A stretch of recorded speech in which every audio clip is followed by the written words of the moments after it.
I'm excited to welcome our keynote speaker. I think he is the best person possible to give insightful talk about sustainable development.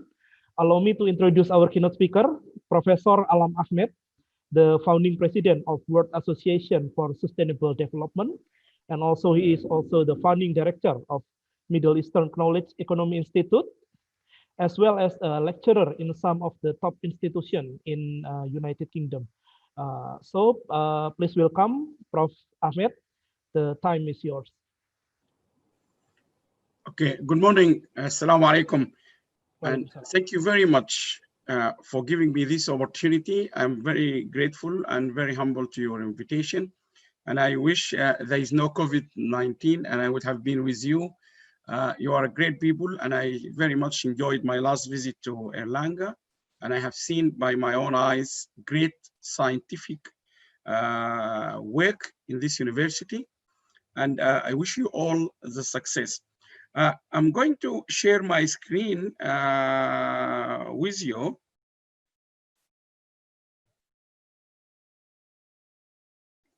And you have taken a very important topic today. And this topic is of paramount importance. And I hope I can share or shed some light contribution from my side. Someone who is like 20 hours flight from your place. We all share the same thing, although we are far away, but we all share the same challenges. And I think coincidentally, last night or yesterday in the UK time or in America's time, the United Nations Secretary General was giving a talk about this topic, more or less about this particular topic. So I will just share, before I do that, I will just share with you where I come from. The World Association for Sustainable Development, we have a website and you can see it, but we are a global organization. We have been, we established since 1999. And we have been meetings, publishing journals, organizing conferences, advising government, and many, many activities. But since 2016, we became very much involved directly with the United Nations Joint Inspection Unit. And we have been working with them very closely. They listen to us. We are very happy to say that we have managed to inform the United Nations system about the importance of scientific or evidence-based research and scientific research in terms of government policy or the United Nations policy, which the United Nations has 28 agencies. So I will go quickly. So we have been directly involved with them. We've been in Geneva, in London, or other places, but we also travel a lot. We have been in Bahrain, we have been in Italy, in Australia, in America. We have been in every place. And the whole idea of traveling a lot, and one day we will be in Indonesia, because we need to see how people locally tackling the issues of sustainable development. And we see how this will fit into the global perspective of the global, if you like, the humankind. We all, humankind are doing this together. We have lots of partners and clients, and I'm very pleased to say that Erlanga University is one of our partners, and you can see it on the top right-hand corner. It is becoming our partner, and we are very proud and we are very pleased to have them with us. And we are working closely with them. We have partners from all over the world, not necessarily universities, but they can be NGOs, private sector, public sector, whatever it is. We have been engaged with senior policy makers or decision makers, including Secretary Generals, Under Secretary of the United Nations, ministers, Nobel Prize laureate like Thomas Schilling, prime ministers like Stephen King, who is the prime minister of Saint Lucia at the time, people who are campaigners from the Middle East, Sheikh Nahyan, and we engage with people from all over the world. We are really keen on meeting people, knowing how people in Indonesia are tackling this issue. And that's why we have been engaged with all over the world with many people.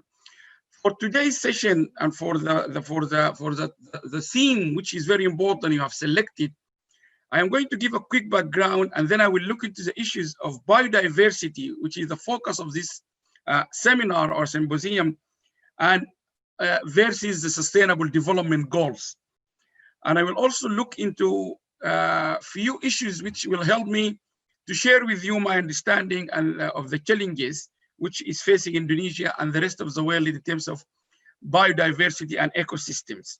And I will give some policy directions and recommendations. And I personally have spent 15 years at the Science Policy Research Unit at the University of Sussex, which is the world leader in sustainable development.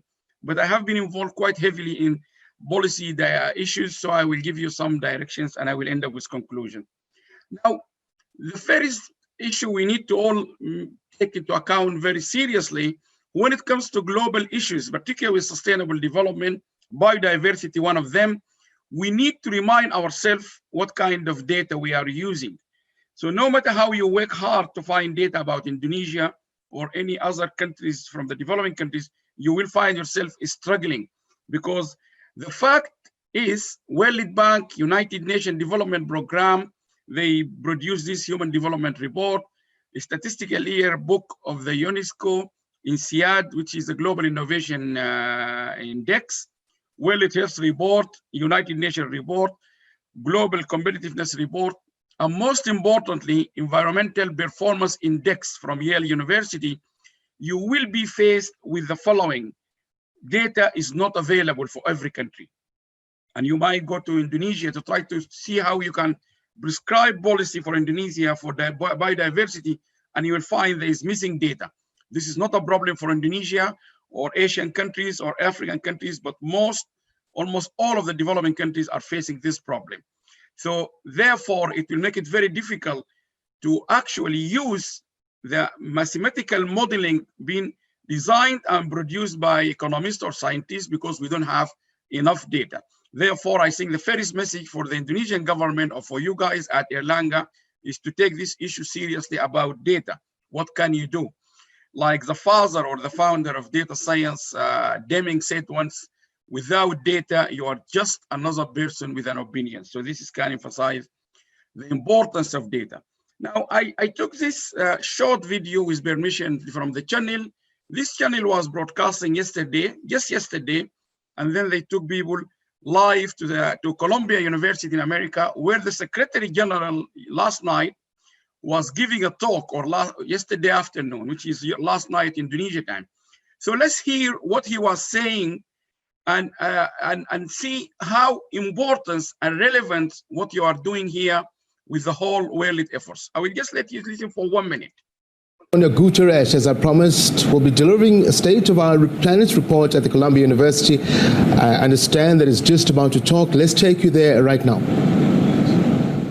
We meet in this unusual way as we enter the last months of this most unusual year. We are facing a devastating pandemic, new heights of global heating, new lows of ecological degradation, and new setbacks in our work towards global goals for more equitable, inclusive, and sustainable development.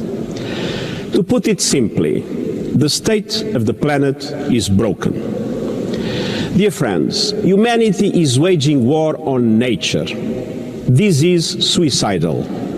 Nature always strikes back, and it is already doing so with growing force and fury. Biodiversity is collapsing. 1 million species are at risk of extinction. Ecosystems are disappearing before our eyes. Deserts are spreading. Wetlands are being lost. Every year we lose 10 million hectares of forest. Oceans are overfished and choking with plastic waste. The carbon dioxide they absorb is acidifying the seas. Coral reefs are bleached and dying. Air and water pollution are killing 9 million people annually, more than 6 times the current toll of the pandemic. So I think the Secretary General almost gave everything I am planning to speak about it. And this is yesterday, and this is the Secretary General of the United Nations. So just to give you one statistic from what he said yesterday, the biodiversity, on all these consequences on our what we are doing in the mother nature, if you like, is killing 9 billion people. we are losing more people than what we have lost for the COVID-19. The COVID-19 stopped the entire life. So the issues are very serious. So that will allow me to start quickly. Now, I gave you the evidence, which is yesterday.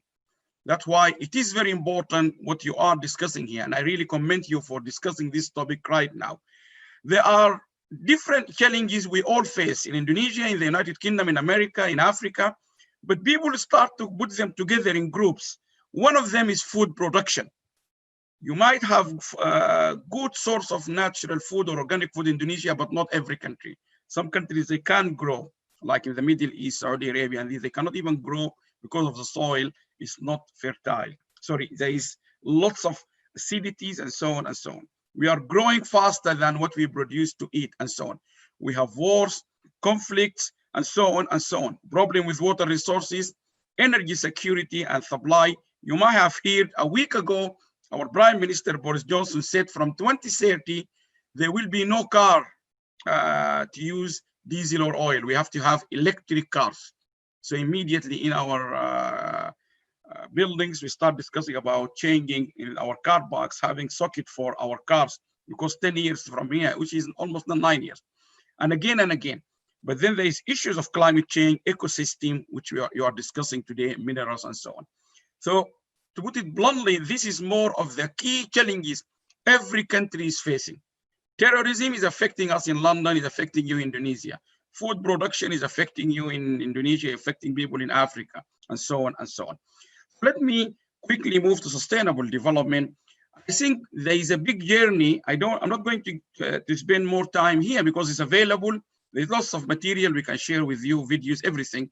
But the sustainability journey in the United Nations, most people argue started in 1972 with the report of the United Nations Conference on the Human Environment. That was in Sweden, in Stockholm, and then a series of events. But one of the famous one is number 4, which is our common future, the Brundtland report. And the Brundtland is the name of the Prime Minister of Norway, which was the leader of the report, and so on and so on. And then we go to Habitat 1, Habitat 2. So it's a series of events. But the key moment was 2000, when the United Nations Millennium Declaration in New York. And then people found lots of shortcomings from the Millennium Development Goals, and people came and proposed sustainable development goals to overcome some of the key challenges and shortcomings of the 2000 Millennium Development Goals, such as people with disability. How do we count for them? So now we are dealing with the sustainable development goals. Quickly, this process is keep going round and round and round. But if you look at biodiversity and ecosystem, it has always been one of the key components of the global discussion. If you remember the Brundtland report I just mentioned, you can see they call it social system, economic system, production system. Somehow or another, it refers to biodiversity.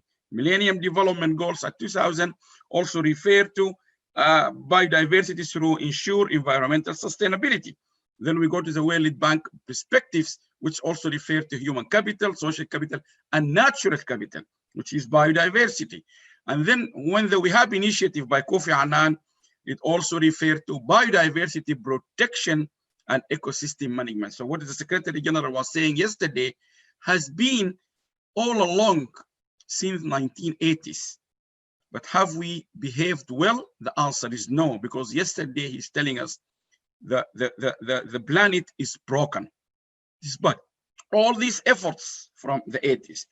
Now, just to quickly point few things about the sustainable development, most famous report worldwide, which is the World Commission on Environment Development 1987, which is referred to as our common future or the Brundtland report. There is a couple of several messages, very important. This report, I always argue when I go to developing countries, the chair or the president was Harlem Brundtland, the Prime Minister of Norway, but the deputy vice chair was from Sudan. Indonesia was one of the countries had the pleasure and the honor to be in the list of the countries. If you can look at the down, I think number 4 from the bottom, Emil Salim was from Indonesia, contributing to this huge report. So Indonesia is one of the countries they were represented in this report when they wrote this 1987. So you know it all in and out.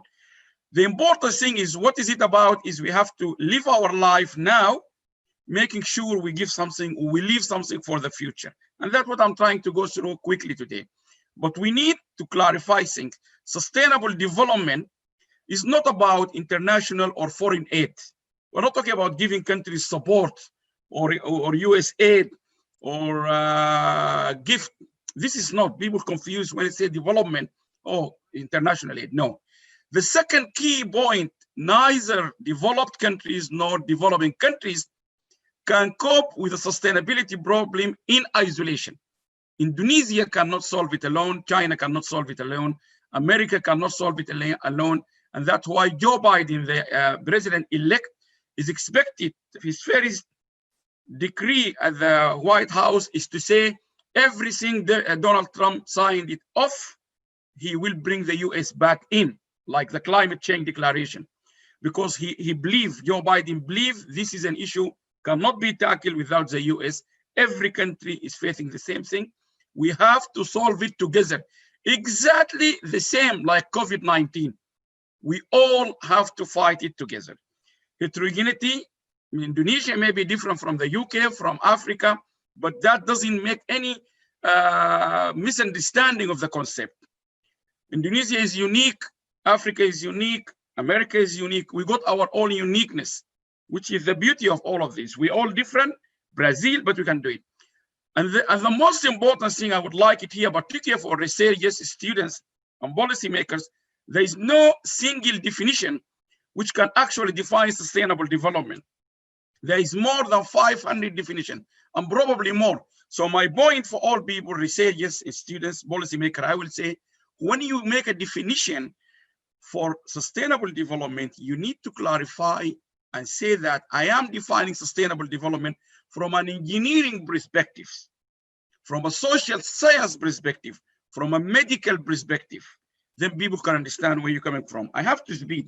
These are the 17 sustainable development goals. I'm very happy anytime you have more time, I can talk about them in length, but they are not a law, you have to follow them. They are guidelines, they are roadmaps. Just simply scientists, including Indonesian, other African people, economists, they sat down and they said, what is the best thing we have to do in order to make sure we enjoy our life now, making sure we're leaving something for our kids. So they agreed on no poverty, zero hunger, good health, education, and so on and so on. There's much on these sustainable development goals, but as I said, I repeat, you must do them or not. No, they are guidelines, but they are very good guidelines. They are not biased. They are done by the whole world. There is lots of scientists behind it. You contributed Indonesia, people in America, Sussex, everywhere. So I will just go quickly through them.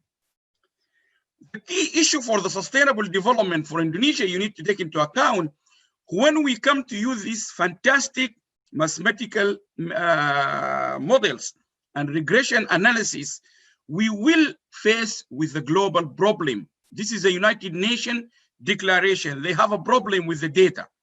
So we have like 232 indicators we need to collect from Indonesia, Malaysia, Sudan, America, in order to make a comparison to understand how good, what we should learn from Indonesia in terms of forest or biodiversity. The problem is the United Nations is still, talking today, they are still unable to have all the data available. So they have 3 categories of data. The green one are the data reliably available from all countries. It will allow us to compare and contrast countries in terms of, say, biodiversity. And the yellow one is the data not complete or not very much reliable to allow us to compare countries. But the red color one is the data does not exist. We don't have it. And unfortunately, if you go to, for example, to number 11, issues to do with sustainable cities, like what you're trying to do here, there's no data. So we can give lessons to Indonesia. This is a global problem. It's not an Indonesian problem. It's not an African or Asian problem, but it is a problem. It's better to acknowledge the problem and see how you solve it. So my recommendation for your excellent university is to try to take this seriously and see how can you help the situation in Indonesia. But most importantly, give you example, one of the key targets for the United Nations 4.7 in education is to ensure we are teaching kids at schools or universities like Erlanga prepared to understand sustainable development and become a global citizen. What is the UN said? The UN currently not aware of data for this indicator. So we are facing a data problem before we're going to how to solve it. This is the UN. So ensuring inclusive and equitable quality education, we don't have data to say this is the way we should ensure in Indonesia all your 4,000 or 5,000 universities are embedding the essence of sustainable development and global citizenship in our teaching. But again, the data can give us something. Human Development Index, it can give you up to 2017, not a problem. But when you look here at Indonesia, what we are very keen to see is the trend. Is it going upward sloping curve, downward sloping curve? This is important, and this is a good news when you see Indonesia is going upward. The curve is going upward in a very important index like this. Quickly, I will just go quickly. It's also good to see share of urban population living in slums is decreasing sharply in Indonesia, but you can see them now here in 2010 and so. There's no data after 2014. I would assume you in Indonesia, your researchers, you are a good, high ranking, very good university, could find more data, but the UN is not having more than that, and so on. Also, it gives us some kind, the data is also useful to help us to understand. This is a projection of the United Nations. Do more people live in urban or rural areas? This is an expectation for 2050. So you can see the curve is going down for rural and going up for urban, which will have implications for our government and public policy, and so on. However, I'm going to talk about another very important index and indicator. I thought I will just quickly throw it at you. It's called the Environmental Performance Index. And this is produced by Yale University in the US. It's a very respected indicator. It gives you an indication about the country overall and in more details about diversity, how it is doing. So if you come to Indonesia, Indonesia is ranked worldwide number 116 out of 180. So Indonesia currently in the global ranking in the environmental generally is 116 out of 180. So as I met your rector last year, he said to me, we want to be on the top 500 and going up. Every country want to go up. Regionally, Indonesia, according to the statistic, is ranked 10 out of 25 in the region. And then most importantly, which is very important to us, the regional regional average. So Indonesia is below the regional average. This is just the overview picture. But then in the last 10 years, the change is positive, 4.1, positive up. When we see a change over 10 years going up is a good news. Like we have discovered a vaccine, is a good news last night. We have a vaccine. Now, Indonesia is not, in the last 10 years, is not going down in terms of changing to catch up, which is good news. And this is all available online. I'm very happy to share it with you on your research. But it's available, fantastic data set. It's being funded by all these major world organizations. It's a fantastic, I would encourage you to share it with the students and everyone. But when we come to biodiversity and habitat, which simply means how we retain natural ecosystem and protect the full range of biodiversity. This is what you want to do. And at the same time, is to develop the capital city of Indonesia. But you also want to retain your natural ecosystems, and you want to make sure you're protecting your biodiversity, which is the Secretary General was referring to. It's a crisis.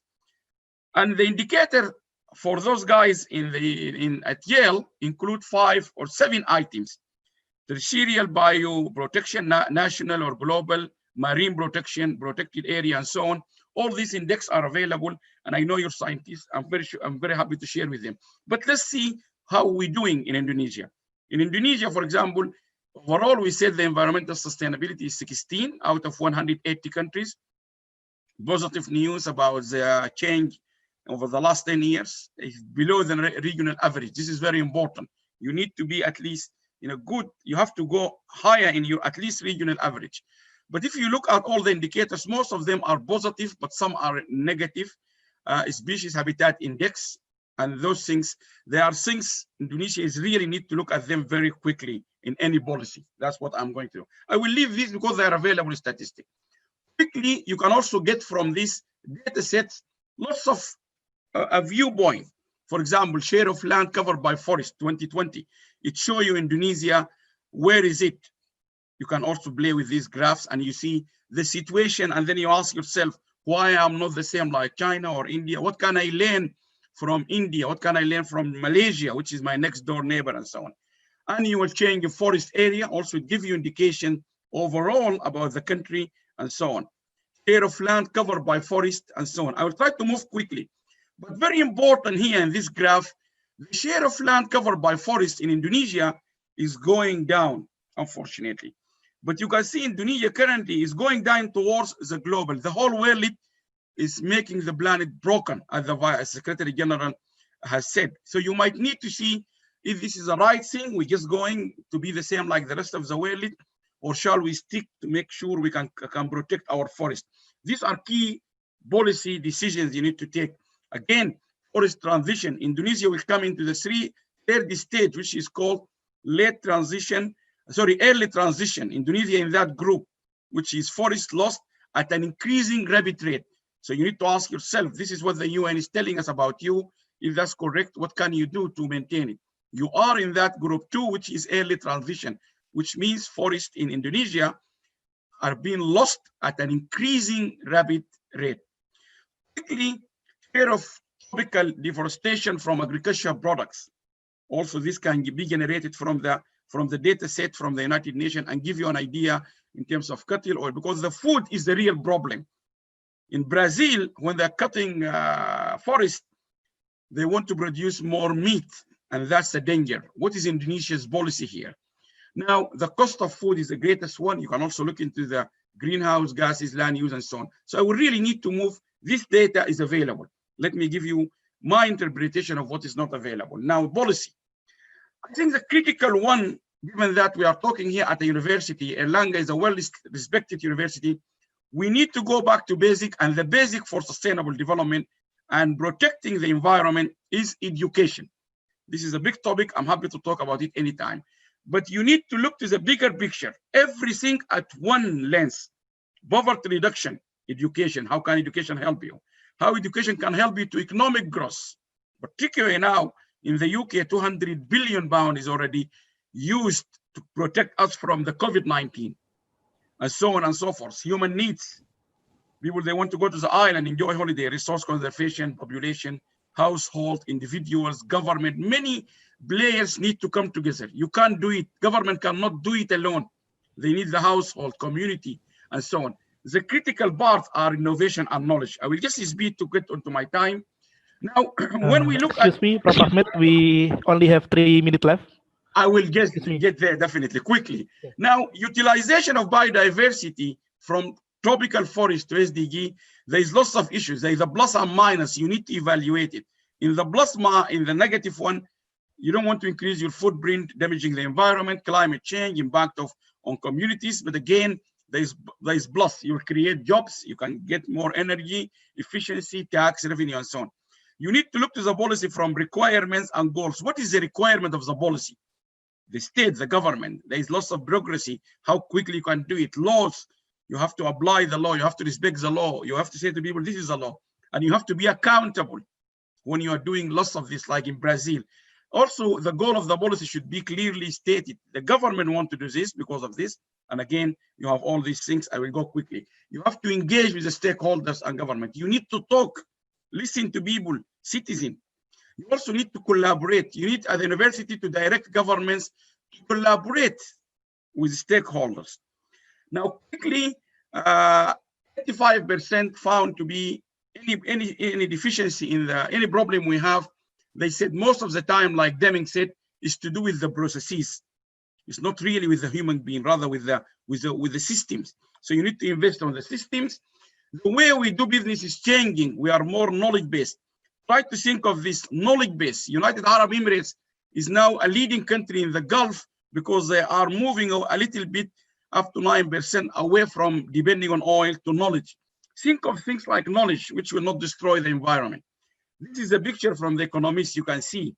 You want to learn lessons about if you don't move from the oil or think of the knowledge, you might end up to be one of the worst countries in terms of air pollution. And that's a deadly attack more than the COVID-19. Take lessons from Nepal, India, Pakistan. India is one of the 10 global countries in terms of the quality of air. This is very dangerous. If you don't do something, you might end up. Also take advantage of the digital revolution. Billions of people are using it. Remember, this is my colleague, Professor Wilson said, Indonesia, this is back in 2013. I don't know the situation now. It has the cheapest mobile data plans. If that is still the case, this is a very good news, the same like the vaccine for COVID-19, because this is a solution. Quickly, in 2012, I have seen this statistic. Jakarta, the city of, is the world #1 in terms of tweet. This is, I hope this is still the case, because this is the greatest news for Indonesia. If more people are tweeting, that means we have a cannula in their blood. We can give them, we can send them information, we can help them. This is a good news, really good news. Jakarta is the world #1 at that time. I'm not sure now.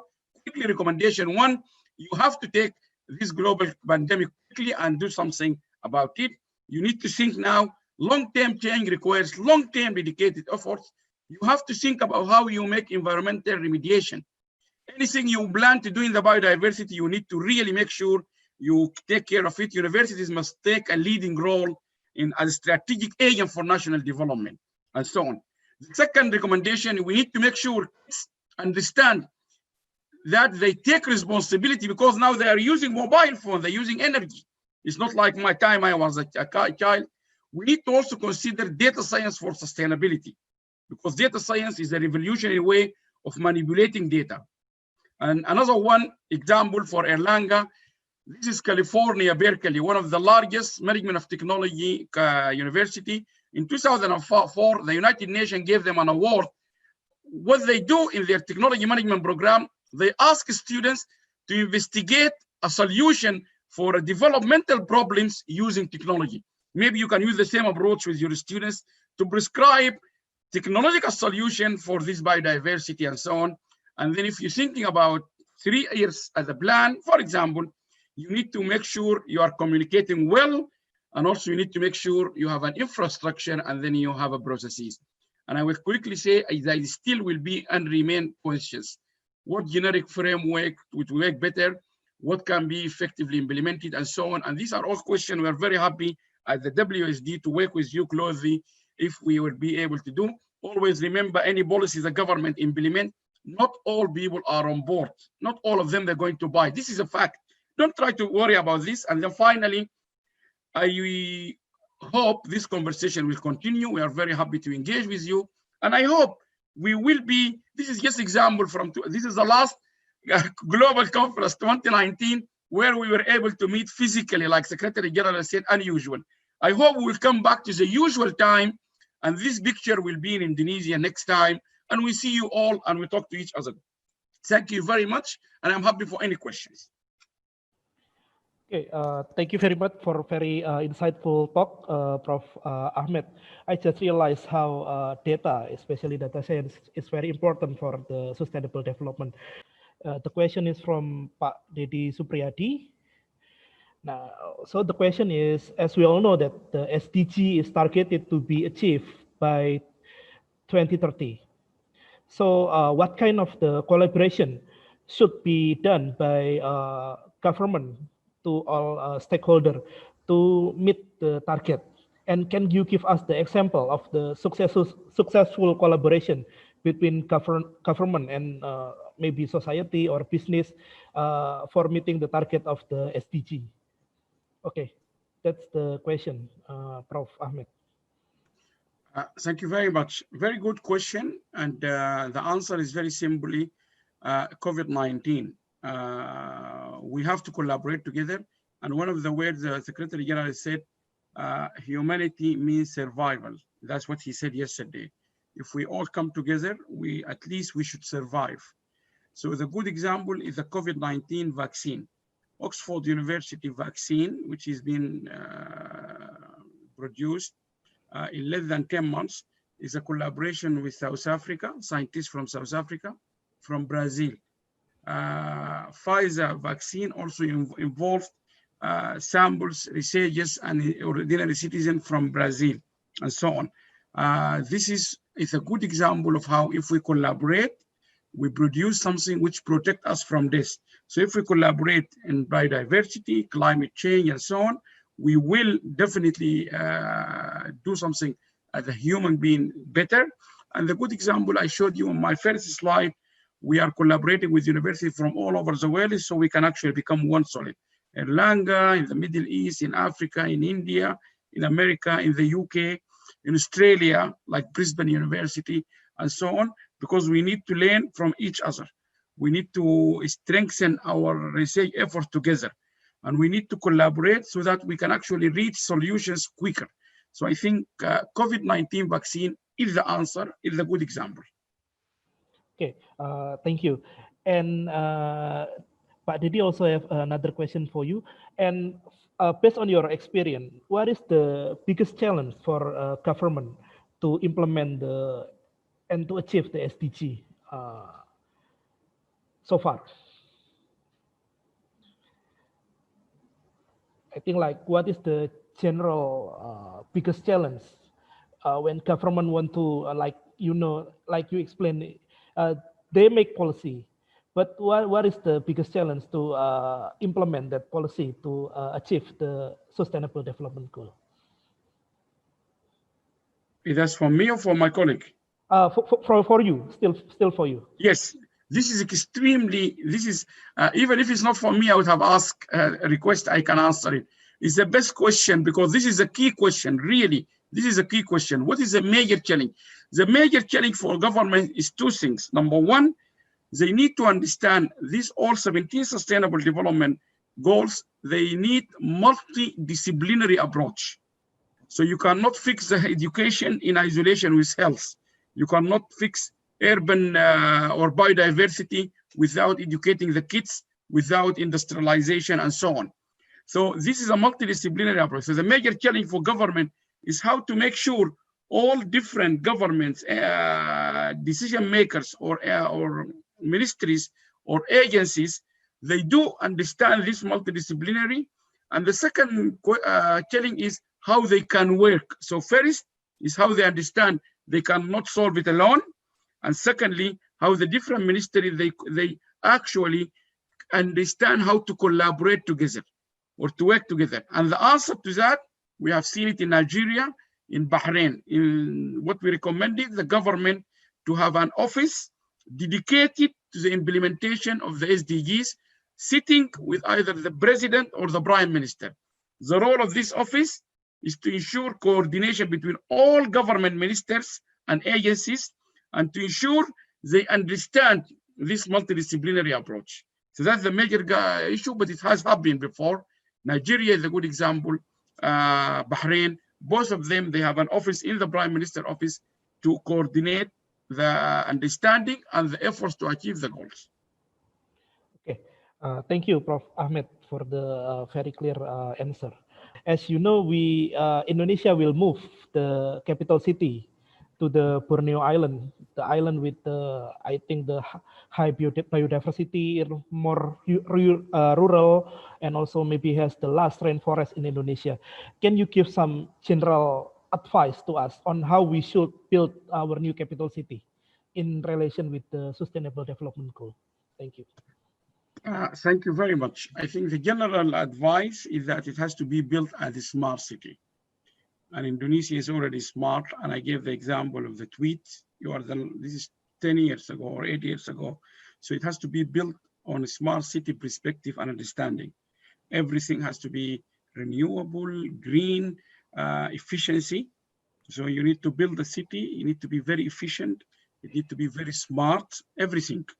Waste management from the start, build a waste management system which will clean all the city without any troubles.